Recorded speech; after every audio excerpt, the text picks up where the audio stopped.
Lo bergabung kembali di channel berfisika.com, channel yang menjadi landasan utama belajar fisika dasar di perguruan tinggi atau universitas, khususnya bagi TPB ITB ya. Oke. Nah, teman-teman, kita lanjutkan materi tentang topik baru yaitu medan listrik ya. Judul utamanya medan listrik, kita nanti kesininya banyak ya, banyak subbabnya. Oke. Kita intinya dulu, medan listrik itu apa, teman-teman ya. Oke. Nah, medan listrik itu apa, teman-teman? Kata-kata medan ya. Medan, misalkan medan perang. Nah, medan itu berarti apa? Medan itu berarti suatu daerah, teman-teman ya, daerah atau wilayah. Daerah atau wilayah ya. Medan. Oke. Nah, eh, kita akan mencoba ilustrasi dengan menghitung misalkan di suatu wilayah, oke. Nah, di suatu wilayah kita ingin mengetahui berapa temperatur di setiap titiknya, teman-teman ya. Nah, di setiap titik gitu kan. Nah, gitu. Nah, gitu kan. Nah, di setiap titik temperaturnya itu pasti nilai yang berbeda-beda ya. Di titik A, B, C, D, temperaturnya itu pasti berbeda-beda. Nah, yang itu dinamakan medan temperatur, teman-teman ya. Medan temperatur. Medan temperatur. Temperatur. Jadi kita ingin mencari suatu titik-titik nilai temperatur di daerah itu. Nah, itu adalah definisi medan temperatur. Nah, ada lagi misalkan kita ingin mencari tekanan ya. Jadi di dalam daerah itu kita ingin mencari variasi tekanan di tiap titiknya.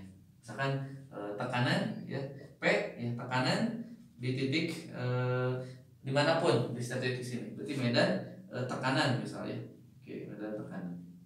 Nah, jadi definisinya artinya kita ingin mencari suatu nilai besaran tertentu di daerah itu intinya. Oke, medan temperatur berarti kita ingin mencari nilai-nilai temperatur di daerah itu ya, di setiap titiknya misal. Begitupun medan tekanan. Nah, kalau dua medan ini sifatnya skalar, teman-teman. Skalar. Berarti kalau skalar dia hanya punya besarnya saja, tidak ada arahnya. Oke, jadi di titik itu besarnya saja. Oke. Nah, sekarang konsepnya medan listrik, teman-teman. Oke. Nah, baru sekarang kita berkenalan dengan medan listrik. Nah, berarti medan listrik itu apa? Kalau medan temperatur itu adalah daerah yang kita ingin mencari nilai temperaturnya di setiap titik. Begitupun medan tekanan. Nah, kalau medan listrik itu apa, teman-teman? Daerah yang ingin mencari listrik gitu. Oh, ternyata ini sebenarnya ada kata yang tersembunyi yang hilang, yaitu medan gaya listrik sebenarnya, teman-teman ya. Medan gaya listrik. Jadi sebenarnya kita ingin mencari ya nilai gaya-gaya listrik gitu ya di suatu daerah itu intinya. Itu intinya, teman-teman ya. Oke. Nah, jadi medan listrik itu adalah daerah yang dimana jika kita tempatkan suatu muatan uji ya, kita tempatkan suatu muatan uji Q0 misalnya, ini muatan uji positif ya biasanya. Positif, ini muatan uji. Muatan uji. Nah, jika kita tempatkan di suatu wilayah ya, kita ingin mengecek di sini tuh ada nggak gaya listriknya di daerah itu, ada nggak medan listriknya. Nah, gitu. Berarti kita tempatkan Q0. Nah, dan ternyata dia mengalami sebuah tarikan misalnya, tarikan berarti berarti ada F0-nya. Oh, berarti di situ ada gaya listriknya, teman-teman. Itu paham ya? Ilustrasi singkatnya seperti itu. Nah, teman-teman, pengantar medan listrik itu sebenarnya apa sih? Pengantar listrik itu, medan listrik itu. Jadi tentang gaya nih, teman-teman, gaya. Oke. Karena kita di sini medan gaya listrik, gaya. Biasanya gaya itu adalah tarikan atau dorongan yang dilakukan oleh sebuah benda terhadap benda lain. Biasa ada kontak, teman-teman, ada kontak. Oke, kontak fisik gitu ya, ada bersentuhan gitu ya. Jadi ada sebuah kontak, nah gitu, antara pemberi gaya gitu ya, misal dengan bendanya. Oke, ada kontak nih, ini orangnya bisa ya, ini kontak gitu, dorongannya. Oke, nah berarti kira-kira muatan ya, dua muatan gitu ya, plus plus misal. Ini kenapa timbul gaya listrik, gaya kolom? Padahal mereka tidak bersentuhan, teman-teman ya. Ini berjauhan, ada jaraknya R. Nah, oleh karena itu konsep gaya di sini medan listrik itu adalah semacam seolah penghubung lah teman-teman ya, untuk memberikan kontak gitu. Nah, penghubungnya. Jadi semacam kayak tongkat gitu atau tali gitu. Sehingga si benda duanya itu diberikan dorongan oleh benda A-nya. Benda satu lagi ya, ini A, ini B misalnya. Ya, jadi seperti itu. Jadi konsep gaya ini gaya apa listrik ya, sama dengan konsep dari gaya gravitasi teman-teman ya, yaitu gayanya dari jarak jauh, jadi tidak kontak langsung ya, gaya gravitasi. Ini hampir sama. Oke, berarti kita akan bisa mendefinisikan apa itu medan listrik. Oke, berarti medan listrik itu adalah gaya listrik ya pada suatu daerah itu terhadap persatuan muatan uji yang kita ingin tahu efeknya. Jadi kita tempatkan di suatu titik itu. Oke, jadi kemudian medan listrik ini tidak berpengaruh adanya Q0 teman-teman. Jadi adanya Q0 atau enggak ada, medan listrik itu tetap hadir gitu. Itu maksudnya ya. Jadi yuk kita coba buka kenapa tetap hadir. Ini berarti F-nya antara siapa? Antara muatan sumber Qs dengan muatan uji. Nah, gitu. Per R kuadrat misalnya per Q0. Ini R topi. Oke. Nah, berarti apa? Berarti Q0-nya coret. Nah, berarti kita akan mengetahui nilai dari medan listrik itu sendiri ya. Nah, seperti ini. Nah, gitu teman-teman. Jadi perlu dicatat bahwa medan listrik itu hadir, tetap hadir, tidak dipengaruhi oleh Q0. Jadi ini ada, tidak dipengaruhi oleh Q0, dipengaruhi Q0, muatan uji. Jadi muatan ujinya pun tidak ada, medan listrik tetap ada ya. Oke, contohnya gini. Ini ada muatan positif. Nah, kita ingin lihat seberapa gaya di sini. Nah, ini misalkan segini. Ini F titik A, ini FA. Ini muatan uji Q0 ya. Oke, ini sini. Ini B, F, B. Oke. Sinilah. Ini F, C, Q0 semua. Oke, teman-teman perhatikan di sini F0 kan muatan uji positif, dia akan ditolak ketika ke kanan, ini ke bawah juga. Coba lihat panahnya teman-teman.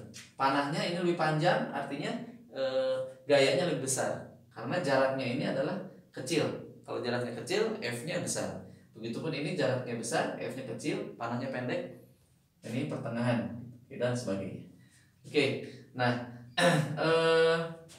berarti teman-teman, berarti kita bisa meninjau. Misalkan muatan sumbernya adalah Q-nya adalah positif, ya misal positif. Nah, berarti Q-nya positif. Di sini misalkan muatan ujinya Q0 positif ya, positif. Ini sumber. Nah, berarti medan listriknya dia selalu ke sini ya. Nah, gitu ya, Q0 sini. Nah, berarti karena Q0-nya positif, dia akan ditolak. Nah, berarti dia akan ke sini F-nya. Nah, berarti kalau ini titik P. Berarti di titik P itu kalau Q0-nya kita cabut, dia tetap ada medan listriknya di sini. Akibat si muatan Q sumbernya. Nah, sekarang coba kalau muatan sumbernya negatif misalnya. Q sumber negatif, teman-teman. Nah, berarti Q0 ujinya positif ya. Nah, dia arahnya ke sini. Berarti ini E-nya. Oke. Nah, berarti E-nya ke sini menuju muatan negatif dan gayanya pun ke sini. F-nya. Sorry, F-nya. Sehingga kalau kita hilangkan Q0, dia tetap ada arahnya ke menuju muatan sumbernya, Q sumbernya.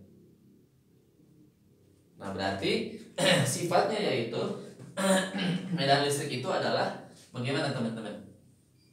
Dia keluar dari muatan positif ya. Jadi kalau muatannya positif, medan listriknya itu keluar secara radial teman-teman. Dia berupa garis-garis. Nah, seperti itu ya.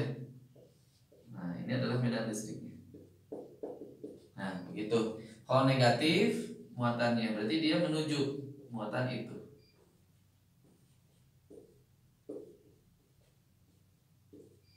Nah, seperti itu. Semakin rapat garis-garis ini, semakin besar nilai medan listriknya, teman-teman. Oke. Nah, ini yang terakhir. Muatan QUJ-nya itu harus kecil, teman-teman, sangat kecil sekali. Oke. Kemudian sifatnya lagi. Sorry, sebelum ke sana, sifatnya lagi. Sifat medan listrik. Nah, ini.